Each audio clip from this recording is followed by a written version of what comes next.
Over the next 30 minutes or so, we are saving the world. We are hitting tennis balls with Emma Raducanu. We are at the James Bond premiere, and we're also in New York. It's not a bad little selection of things to come on this week's Royal Rota. Welcome to the podcast, your weekly update on all things royal from ITV News. The Royal Rota is available, as you well know, on YouTube. If you want to watch it or to listen to while you're out running or doing any other task which stops you from watching and listening only. Lizzie's here. Hello. As always, you right? I'm fine. Yes. I think I would describe this as a very, very good week for the Duchess of Cambridge. I think she's had a great week. Cambridge. Yeah, actually on different levels and on different things. Some serious, some not so. Yeah, I think she's had a great week. Yeah, I think. Now, Lizzie never knows where I'm going to start. Well, hopefully with the royal rundown, because I do give you a list first. I do know that much. Everything that has been going on, and then while she does the list, I will try and explain. I try and decide what it is that I will start off on. I know already. I'm just not going to share it with her. Okay. So, Robinson's Royal Rundown, which for new viewers and listeners to this podcast is where Lizzie Robinson does a rundown of the royals during the last week, hence the name Robinson's Royal Rundown. It took us ages and ages to work that one out. Beautiful alliteration. We love a bit of alliteration, so she'll do that, and then we'll do some other stuff. So, top of the list this week, the Duchess of Cambridge last Friday got to meet the newly crowned US Open champion Emma Raducanu at a homecoming celebratory event, and it was great fun, and they played doubles together. So she went from that. Later in the week she was at the James Bond premiere, joined by husband Prince William and Prince Charles and Camilla. The Cambridges then went from that to Northern Ireland for a day visit. No time to doze, no time to lie in, were some of the headlines. Yes, I saw some of those. Yeah. Prince William has joined forces with the UN Special Envoy on Climate, Mike Bloomberg, for his Earthshot Prize. There was a personal tweet this week from the Duchess of Cambridge following the murder of Sabina Nessa, and we can run you through what she said, but also what she did around that to pay tribute and her respects. There was an update in the Duke of York case. When isn't there? When isn't there? And Harry and Meghan went to New York. Harry and Meghan flew to New York, yes, and we will bring you the pictures of them in New York where they were doing some important things about vaccines. I want to start, however, because I think the picture was just great. I want to start at the James Bond premiere. We are outside the Royal Albert Hall in London. The whole world is watching. Everyone's been waiting for this much delayed premiere because of the pandemic. And actually, you know, there are times you think, oh, what's the point in these royals turning up? But they really did give it some pizzazz, didn't they? I mean, there was some real star appeal there. Yeah. And I think led by the Duchess of Cambridge, who looked absolutely phenomenal in that gold. Technically led in terms of seniority by the Prince of Wales, of course. But what you're talking about is who took all the most pictures, and it was... I mean, she made the front page of every paper in that amazing Jenny Packham gown, which, of course, you were just about to I was just about to mention. Say what Jenny Packham. I knew it was golden. It was definitely gold. The Duchess with the golden gown. Duchess dazzled. Is that a James Bond film, The Man with the Golden Gun? So the woman with the golden gown. We've got Goldfinger. Goldfinger, yep. Plenty of things we could talk about. So you'll probably see, if you're watching on YouTube, which I thoroughly recommend you because you can see the pictures. If, however, you're listening to this on your podcast platform, it means you'll have to go to our Instagram pages to see all these wonderful pictures, which we put up in their entirety. Yeah, pretty much. Pretty much, yeah. And some video as well at ITV News Royals on Instagram if you want to go there. The Bond film. I mean, obviously it had stars there. It's got Daniel Craig and it's got, Remy Malek and lots of other people. But what you're saying is, old Dutchie, she was the star. Or young Dutchie. Yeah, I mean, she really was. I mean, she looked incredible. Even James Bond, Daniel Craig, said how jolly lovely she looked. And I think he had a point. Yeah. Now, the Bond film, as I've just written this link in the Lunchtime News, which I've just had to stand in to present, people were able to watch it last night from midnight in the UK. I don't know when it opens in America. I heard it might be Friday, but anyway, in movie theatres in America. Anyhow, there's no time to waste. Because people people with no time to waste went to watch this at midnight last night in the UK. Some of them said it was a little bit long, 3 hours long. It's 2 hours 45 or something. That's a long time, isn't it? We had a vox pop on the television news just now saying, someone said it's 3 o'clock in the morning. That was too long. Yeah. Well, kind of, you might have expected that if you went at midnight. Anything was going to be quite early in the morning. Anyhow, so the Royal Albert Hall, not a bad place to be. It wasn't just any old rundown cinema, was it? It was like the Royal Albert Hall. Royal Albert Hall, and it was, a long awaited, as you said, it's been delayed and delayed because of the pandemic. So, it was nice to see a big premiere again. A big glitzy event. Yeah, they met Daniel Craig, but they also met other cast and crew from the film while they were there. One of our counterparts who works for Good Morning America on ABC was filmed going down the Thames for one of her live segments into good GMA in a wetsuit on the boat that James Bond used in the previous film. Yeah, on one of the Thames ribs. I thought it was a pretty spectacular way to do a live, I mean, it wasn't bad. Just do it at the Albert Hall. No, they'd go a step further and they hire We're going to have to up our game. 16 boats, yeah, exactly. So if you want to go and see that, you can see it on either GMA's Twitter feed or Maggie Rooley, who's the UK correspondent for them. So that was a fun event, something fun.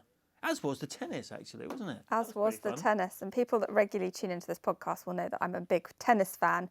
So I was delighted to be able to go and cover the homecoming event. Ordinarily, when I say, oh, do you want to work on your day off, you go, I can't be bothered. or oh, do we have to? But on the last Friday, it was like, yes, please, can I go? Yeah. I'll film it, even though I'm meant to be off. Yes. I did. So this was a homecoming event put on by the Lawn Tennis Association, which the Duchess of Cambridge is patron of, and it was held for all the British US champions, of which there's Emma Raducanu. She won the... Are there others? There are others. Right, okay. There's Joe Salisbury, who won the men's doubles, and there are Alfie Hewitt and Gordon Reid, who won the men's wheelchair tennis. I've got some notes in front of me. Okay. But there's only one US Open champion. Well, okay, there's more than one because it was a men's final. Yeah, but Emma Raducanu was there, and they all took to the court to play doubles. So there were obviously 5 of them, so they had to keep subbing one out. And the obvious question, therefore, is what does the US tennis champion think of Kate's tennis abilities? I mean, I think the word she used was incredible forehand. Right. And I mean, the Duchess really can hold her own on a tennis court. We know she's very sporty. We know she likes tennis. She's always at Wimbledon. President of the Lawn Tennis Association, isn't she, or patron? Patron of the Lawn Tennis Association. Yeah. So, but she really was very, very competent on the court and really held her own in very esteemed company. So we were all very impressed. So, as I would imagine, and as I've said earlier, if you're watching this on YouTube, you're probably watching the pictures of them batting. Let's say batting the ball. That's cricket. Hitting. One hits a tennis ball. One hits. Hitting the tennis ball on the courts. There were also some good pictures of it. And also, did you speak to Emma Raducanu, or one of our colleagues spoke to her? Both. So Emma was on the court. She played with the Duchess and also against the Duchess. I'd say it got quite competitive. Yeah. One bit we were filming right behind Emma Raducanu and Joe Salisbury, and I have to say I'm glad they were so talented because otherwise the ball. I was quite close, yes. Yeah, okay. And then we were chatting because Emma came off the court to. There were 4 others playing, and she was playing ball girl, and she said to us, she was like, "Oh, I did always dream of being a ball girl. I wanted to be a Wimbledon ball girl." I think she's gone one better. I think she's gone one better, but we can hear her interview from that day. Yeah, it was brilliant. I mean, her forehand was incredible, so I was very, very impressed, and it was a lot of fun to play tennis with the Duchess and the other winners too. It looked like it was getting quite competitive out there. We were definitely ramping it up after the short warm-up, and everyone has definitely got the competitiveness in them. So you heard Lizzie say just now that there was no time to sleep in following... Lie in. No time to lie No time in. to lie. No time to die. No time to lie in for William and Kate, because after they did their James Bond premiere, they were up early for a unannounced visit to Northern Ireland. I say unannounced, we're kind of sometimes told in advance that these things are happening because it's Northern Ireland. There's always security implications, so everything is not shared with you horrible lot until they arrive there. They were there essentially because if you know your history of Northern Ireland, you know it's coming up for the centenary of partition, which happened in 1921, when 6 counties of the island of Ireland stayed in the UK and the rest formed the Republic of Ireland. Not uncontroversial moment in history, and still to this day not uncontroversial. Nevertheless, they were there to sort of promote bits of the community. They were in Londonderry, Derry, also known as, where communities work together to improve relations between the two parts. So it was a one-day visit with 2 engagements. So they started the day at Ulster University, and then they did a sporting engagement later in the day, which was particularly looking at cohesion between communities. But the Ulster University engagement, they were meeting nurses that they had, nursing students from the university, and they had done video calls with them earlier in the year that they obviously had to do because of the pandemic. They didn't just meet students either, did they? They did not just meet students. They met Charlotte. No. They met Charlotte. Yeah. Charlotte the tarantula. Charlotte is not Kate's daughter. Well, obviously, they met her. They can see her quite often. She lives in their house. But this Charlotte was a tarantula. A tarantula, yeah. And Worked out why she was holding a tarantula. so there was a local mobile zoo that regularly visits the campus, and that's to help Had a tarantula students with Right. mental health and anxiety issues. All respect to Kate, Yeah, fair play. she had it in her hand. Would you do it? Yeah, I think if I was supervised, yes. Supervised, and they Would were you? a sort of tarantula expert. Probably the tarantula I wouldn't do. I'd draw the line at the snake. You draw the line at the snake. Ooh, never would you catch me holding So the snake. William held the snake, Yeah. and he said that George would be very upset to have missed the visit because he's obsessed with snakes. Right. Well, I wouldn't have held the snake. I would have held the tarantula. Yeah, I would have been Not a fan okay. of snakes. I'm all right with them, I think. Now, yes. So Charlotte was the tarantula. The snake, did it have a name? Not that I'm aware Right. of. Maybe. Now, there was a page in a newspaper which did give them names. Shall we just show the page? Yeah. Maybe, Yeah. and not us anymore. So if you're watching on YouTube, have a look at this page in the Sun newspaper where the Sun gave the tarantula and the snake a name each. There we go. If you're not watching on YouTube, I don't know how, because I'm not going to put it on my social media. No. I mean, imagine if you put that on your social media, what would the Sussex squad do to you? They would literally never hear the end of it. Anyway, you probably guessed that one of the aforementioned animals was called after Kate's sister-in-law, and the be so careful here. Someone that didn't want to talk about this, we're still talking about and it. the snake was named after William's brother. There we go. That's all I'm going to say. I'm not passing judgment. I'm not doing anything. I'm just saying that was in one of the British newspapers. It was. Move on. Move on. Should we have a William and Kate fest? Let's just William and Kate this thing out. So Earthshot probably is the next place to go. Earthshot, yes. Oh, actually, you didn't mention that William was talking. He spoke, actually, didn't he, while he was in Northern Ireland, and said it was quite early in the day to have a whiskey. I disagree. I think it's never too early in the day to have a whiskey. But this is what William said on his visit to Ireland before they flew back. As we just said, it was a day visit.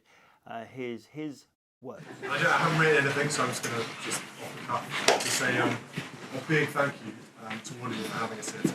We've loved looking around. We're glad we got some sunshine instead of the rain.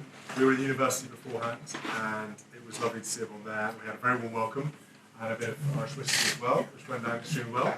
I pretend it wasn't before lunchtime, but it was later. It's certainly warmed you up for the day.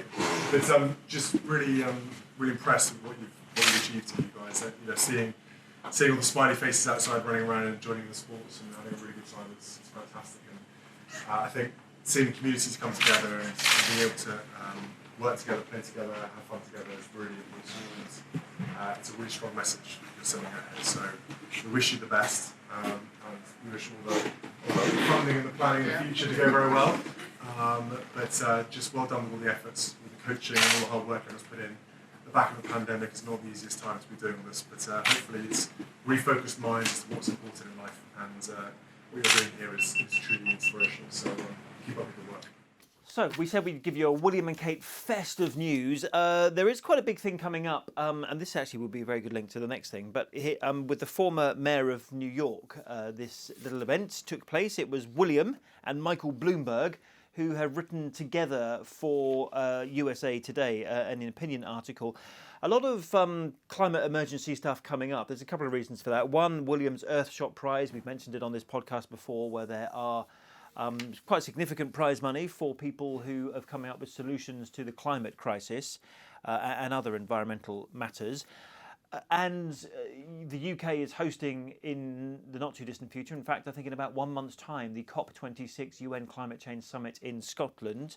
And the royals, as you would expect, Prince Charles, William and others will be taking part. The Queen as well. Mm-hmm. Queen's taking part too. So a lot of earthy things, and that's why Earthshot, there is a joint article that William has written with Mayor Bloomberg. I'm looking here at a picture of their video call. Did they release that video call? They've just given us a screen grab. Just given us a screen grab. Right. And the reason that they have done a co-authored piece is because it came on the day that Mike Bloomberg, who is UN's Special Envoy on Climate, he was announced as a global advisor to the winners of the Earthshot Prize. Yes, so there'll be 5 winners. I think you said it was last week or the week before. Yes. 5 winners each who will receive £1 million, £1 million. Yep, and he will use his $100, kind of expertise to help scale up, help them with scaling up their solutions to the climate emergency. So Michael Bloomberg's on board with the Earthshot Prize, and William has also been speaking or given a little clip of. There's going to be a series of programmes on the BBC about this. We've had a little teaser from them, from William. So have a listen to this. Let's take inspiration from the moonshot and set ourselves a global challenge for this decade. A common goal to unite behind, to mend our broken relationship with our planet and build a better future for all. It's for this very reason that I launched the Earthshot Prize, the most ambitious environmental prize in history. Each year, until 2030, we will award 5 £1 million prizes to those who we believe can transform our chances of repairing our planet within the decade. 5 prizes because experts tell us there are 5 great challenges we must urgently overcome to turn the tide. Over the next 10 years, we must work hard to protect and restore nature so that the wild stops shrinking and starts to grow. Fix our climate to stop the rising global temperature. Clean our air so that we can all breathe healthily. Revive our oceans to become as rich and productive as they once were. And we must build a waste-free world by ensuring the waste of one process becomes the raw materials of the next. So there's Prince William, and Earthshot's going to be quite a big deal, isn't it? It's going to be a huge deal. This is, for William, I think Earthshot is going to be sort of as big for him as maybe his father's Prince's Trust, as his grandfather's Duke of Edinburgh Award. This is a huge deal for him, and will be, the prize will last for a decade. And it's you're going to hear a lot about it in the coming month. That's once a year for 10 years. Yeah. Once a year for 10 years. And the first ceremony where the first set of winners will be announced is on the 17th of October, which is why this month is beginning to build up on Earthshot. And if you wonder why it's called Earthshot, it's all a reference back to the famous Moonshot Prize that when President John F. Kennedy said that Americans should rise up to that challenge in the 1960s. Well, this is William telling the world they need to rise to the challenge of the climate crisis. And in fact, if you were listening to the speech by the UK Prime Minister Boris Johnson to the UNGA, the United Nations General Assembly, he devoted his whole speech to this issue of climate change because he will be hosting this summit and therefore inviting and welcoming the royals along to it as well, including the Queen. Mm-hmm. Of course, remember, the Queen went to the G7 Yeah. Confused between G7, G8, which doesn't exist anymore. And They all went, didn't G20, they? but Remember? all the They all royals went, and yeah. the Queen was there in Cornwall a few weeks ago, back in the Months. summer. That feels like a very long time ago now, doesn't it?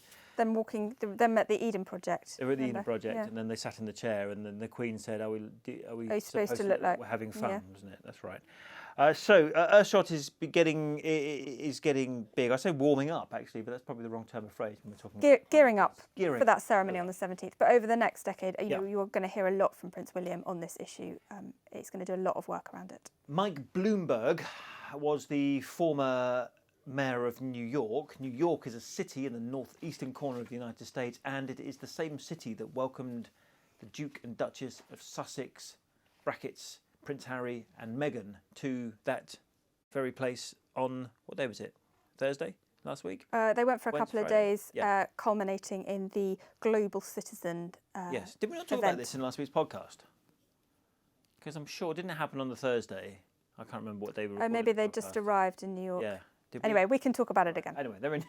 They were in New York They're for a in few New York. days. We've done so much on William and Kate. We might as well give a little bit of time. On what felt very much, I'll run you through what they did while they were there, but there was quite a packed series of engagements that made me feel a little bit like it sort of looked like a royal tour where they went from engagement to engagement, We know Harry and Meghan but don't like royal tours. It was very much on their terms, Yes, covering it how they wanted to. media-wise and all Exactly. the rest of it. Yeah, so they went to the site of the Twin Towers in New York, where there is a 9/11 memorial. They went into the 9/11 museum. They also went into the top of what's called One World Trade now, to World the Trade, yeah. observatory on top of that, and then gave a speech to the global citizen. Now, actually, before you complain or send me a message on social media, why didn't you run any of the speech? We can't. We for can't.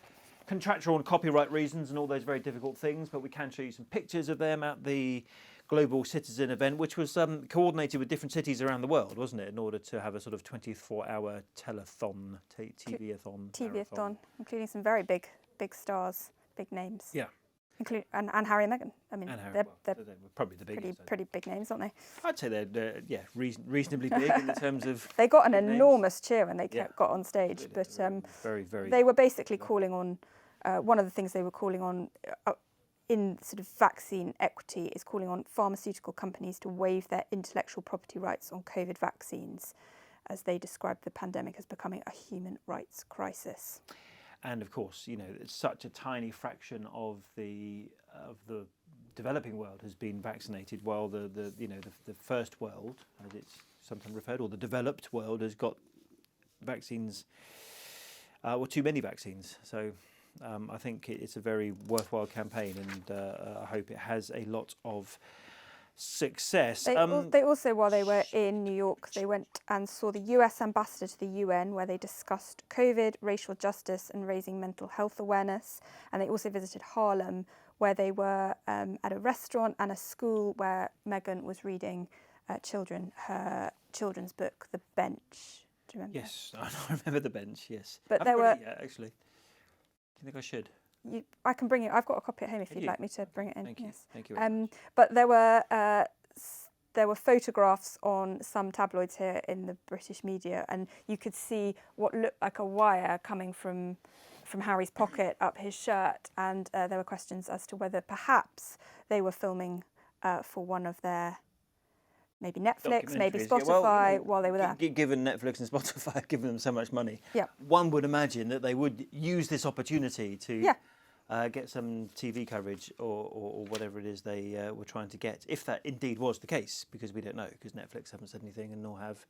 No, we don't. We Spotify, don't know anything. so- I mean, we're literally just going off a picture of a wire. Yeah. But it was the first time that they've made a joint public appearance since the birth of baby Lilibet. Yeah, actually, in a way, I think I called it in one of my tweets or posts or whatever it was that I wrote, that it was the biggest thing they've done together since they've left the royal family.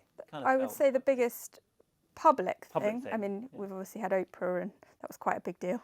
Yeah, no, I say, okay. But you're the right. biggest the biggest public- thing they've done in public. Obviously, Oprah was a big deal, but obviously there weren't anyone to see that. It was a privately recorded television show. But this may be maybe give us a sense of how they're going to operate going forward, the kind of things that they're going to do. We know the issues that they care about, but perhaps this is how they're going to operate going forward and doing things that they care about and inviting media that they want there to cover it. Yeah, and we know from Harry and Meghan's biographer Omid Scobie that this is the visible phase of Harry and Meghan's world this year, rather than the invisible phase that they were in earlier. I'll let you judge how invisible they have been. Shall we stay in New York? Because in New York there is... Oh, you're going there? I was like, where else are we going in New York? There is a lawyer, yes. And the lawyer has a counterpart lawyer. Yeah, it's just such a tenuous link, this, anyway. But on a serious note, there has been another development in the Prince Andrew case. The ongoing claim and counterclaim over whether or not he's received the lawsuit from Virginia Giuffre. Well, he has now. He's accepted it. His lawyer has accepted it. We told you a couple of weeks ago he's got this new US lawyer called Andrew Brettler, who's based in Los Angeles. He received the papers from Virginia Giuffre's lawyer, David Boyce, who's based in New York, and accepted it, basically, so we can finally move on. We finally have some dates to tell you about what's coming up in this court case, about when he has to respond by, and when the next court hearing will be, and Lizzie will have all those details. So here I have the joint document signed by both parties, which says that they spoke on the phone on September the 21st, and they jointly agreed that papers had been served, and they set a deadline of the 29th of October for the Duke to respond. And then we will have the first pre-trial hearing, which will be a virtual hearing on November the 3rd. So, some dates in your diary. It rather feels to me like since the Duke didn't get rid of his London lawyers, Blackford's, but at the very least transferred the majority of the responsibility to this new law firm in Los Angeles. It kind of feels that things are progressing in a more sensible and coherent way than perhaps they were before. Yeah, I think we've said before, I mean, the optics of some of the things happening weren't brilliant previously. Looking like he was hiding in Balmoral, or looking like he was refusing to accept a lawsuit being handed in to a police officer. When it was handed to a police officer at the gates of his Royal Lodge home, the optics of that weren't brilliant. Yeah, of course. Yeah. But so, they have change now of tactic, maybe. I'm suggesting, perhaps. But I mean, the judge said previously these papers are going to be served sooner or later. So deal with it. And he did say, if now we know who the legal teams are, if they go directly to the legal teams. So there wasn't really any way of avoiding it anymore. Yeah, okay. I mean, and you can understand, it's not unusual for legal teams to run down the clock to try and extend these things by as much as they can. But we now have some dates. So a response is required by Prince Andrew by the 29th of October. We await with interest to see how he will respond. And I think we're not expecting to sort of know what their strategy going forward will be in advance of those court dates, because the more they put out in the public domain, the more Virginia's team will know, presumably, how they're going to tackle this. Yes. So I suspect it might now go a little bit quiet for a month. That is all on the Prince Andrew situation at the moment, other than to tell you that he continues to vehemently deny the claims that have been made against him by Virginia Giuffre, and he maintains that he never recalls meeting her. Right, what's on my list now? Actually, another quite serious and very sad story here in the UK following the murder of a primary school teacher, and yet more, and rightly so, yet more anger about the what's been referred to as an epidemic of violence against women and girls in the country. And I saw some figures just recently that said that one woman was being killed by a man every 3 days in this country, which is just absolutely shocking. Anyway, there was a vigil held in South London for the murdered primary school teacher Sabina Nessa. And that prompted Kate, just as he did previously with the case of Sarah Everard following her dreadful murder, Kate writing a personal tweet about it. She did. There was a personal tweet. We know that because she signed it C, and she said, "I am saddened by the loss of another innocent young woman on our streets. My thoughts are with Sabina's family and friends and all those who have been affected by this tragic event." And we also know that flowers were laid on the Duchess of Cambridge's behalf at a vigil that was held for Sabina Nessa. And you remember back when there was a vigil for Sarah Everard earlier this year, who you just mentioned, the Duchess paid a private visit, didn't she, to lay daffodils and pay her respects. And we heard at the time how the Duchess remembered what it was like to walk on the streets at night before she was married to Prince William. So. So you know that is a continuing issue in this country, and Kate has made her voice heard on that through this tweet that she put out. I forget that Prince Charles was out and about this week again. We mentioned COP26 earlier, but he was at Kew Gardens, wasn't he, earlier in the week? Continuing his campaign on this whole issue of the fight against the climate emergency. He was, and I think that this is something he has led on for decades, and he was at Kew Gardens. I think he was meeting CEOs who are supportive of his sustainable markets initiative. Yes. So, do we know of anything we can talk about for next week? We do. No. Trees. We can talk about trees. Have they? Sorry, I know that's happening, but are we allowed to say it? Yes. Right. Okay. Go on then. So we've talked a lot about the Queen's Green Canopy, which is a tree planting initiative to celebrate the Queen's Platinum Jubilee next year to mark 70 years on the throne. And tree planting season officially starts at the start of October, which is Friday, the day this podcast will go live. And the Queen and Prince of Wales are going to mark that by planting a tree together at Balmoral. Right. Oh, and actually, do we also know they're opening something? Can we share that information on Saturday? I'm sure that was... Yes. Public. Yes, we can. There's me. There's me. I was going to say, if you're hearing this bit, you'll know that it's been allowed in the podcast. If you're not hearing this bit, then it's obviously been edited out. That the Queen and her son, the Prince of Wales, will officially open the new session of the Scottish Parliament. Yes, correct? I can say that. Right. Yes. Now, listen. While we've been in here, there's a tweet from Medical Detection Dogs. You will know that we have a lot of affinity with Medical Detection Dogs, a charity very close to Camilla's heart. And the tweet starts off with, which I quite like: "Who let the dogs out? We did.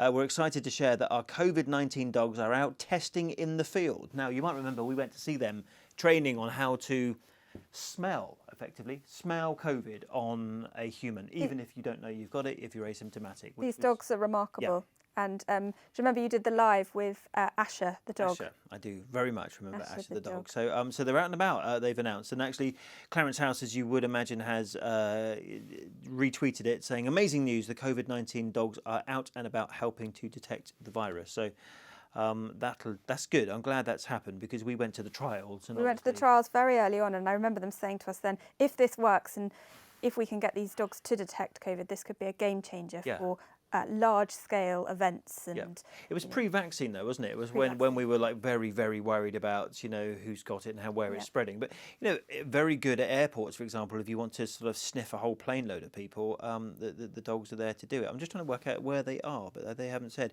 The dogs indicate if they smell its odour on an individual, who will then have to take a PCR test. So it's, in other words, like a very quick, rapid test. Asher's among them, actually. It says here, Asher, Cape, Lexi, Marlowe, Millie and Tala sniffs. Well, they're very clever, and I think anything we can do in this fight against this. There are some pictures, hopefully we are showing you now, of said dogs, because it's on the Medical Detection Dogs website, and we're very happy to share that news because we think it's a great charity. And Claire Guest, who we've met, we should have her on the show. We should have her on the Actually, we might even book her for next week. That would be great, actually. She could talk us. And actually talk about the Duchess. She wrote a piece for the Daily Mail this week about the cancer charity Maggie's, who are marking their 25th anniversary, and she wrote a piece about the importance of Maggie's and the great work they do in her role supporting them. As we record this, this isn't royal, but it is the last day in September. September was Blood Cancer Awareness Month, and we've been affected in our newsroom with the death announced a couple of weeks ago of our former editor, Jeff Hill, who lost his battle against leukemia after a 4-year fight. So if you go onto my Twitter, I posted some of the signs that you should look out for in order to detect anyone who's got leukemia. Blood Cancer Awareness Month ends today, but that doesn't mean to say that your awareness of the disease should. And it's something that's obviously very close to our heart because of how we've been affected in this newsroom over the past few weeks. We've also, friends of the podcast will know, we've featured little Mila Snedden regularly on this podcast, and she's been doing her campaign Scoot for September to raise awareness, hasn't she? So, yes. And if you want it very briefly, can you spot leukemia? It's to do with fatigue or bruising or bleeding or repeated infections, feeling weak or breathless, or having a fever, or having pain in your joint or bones. I'm happy to share that information on behalf of Leukemia Care, who got in touch with me and asked me if I would. Good. Done. Yes, I think done. so. Yes, I think we've gone through the list. Pages, So we'll have some tree planting pictures for you next week, and whatever happened there. And I think that's probably the only thing I can throw. Might have a bit more Earthshotty something or other after this thing goes out Yep. on Sunday. Yep. Nothing else we can throw forward to. But as you know, we will always bring you everything that you need to know every week on this podcast, and your patronage of this podcast is very much appreciated, whether you watch us on YouTube or you follow us, listen to us in another way or form. We appreciate it. So thank you very much. We'll see you next week.